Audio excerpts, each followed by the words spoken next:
Айдана, бүгін маған WhatsApp-қа хабарлама келді. Смартфон ұтып алдым дейді. Тек жеткізу үшін 2700 теңге төлеу керек дейді. Төлей салайын деп отырмын. Тоқтай тұр, саған кім жазды? Таныс нөмір ме? Жоқ, бірақ логотипі белгілі брендке ұқсайды. Сайты да ресми сияқты. Бұл фишинг болуы мүмкін. Олар жалған сайт жасап, түрі ресми сайттарға ұқсап, кейін картаңның деректерін ұрлап алады. Осындай жағдай менің ағамда болған. Фишинг – бұл алаяқтардың танымал компания атын жамылып, логин, пароль немесе банк картаңыздың деректерін алу тәсілі. Сайт мекен-жайын міндетті түрде тексеріңіз. Нағыз компания ешқашан жеке деректерді хатпен сұрамайды. Маған қазір қоңырау шалды. Біреу мен онлайн банкіне кіруге тырысқанын айтты. Бұл сіз бе деп сұрады. Сен оның шын банк екенін қалай білдің? Олар сені қалай таныстырды? Қауіпсіздік қызметі деп таныстырды. Нөмірі қазақстандық. Кіруді растайсыз ба деді. Сосын картамның соңғы 4 санын сұрады. Сен айттың ба?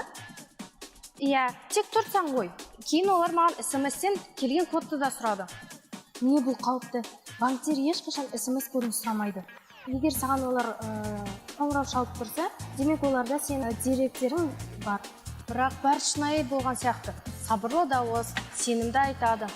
Бұл әлеуметтік инженерия. Алаяқтар сенім орнатып, қызметкер боп, полиция не туыс боп танысады. Стресске салады.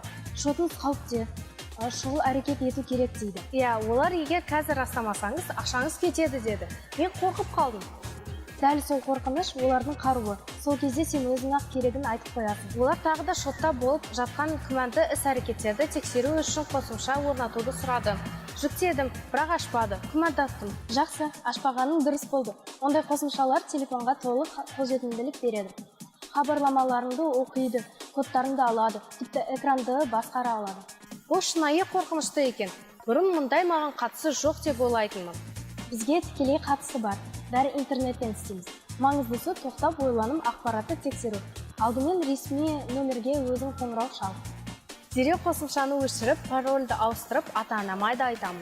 Я, кибер қауіпсіздік технологияда емес, сақтықта.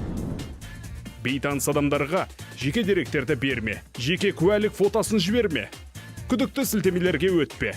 Күрделі пароль қолдан. 2 факторлы аутентификацияны қос.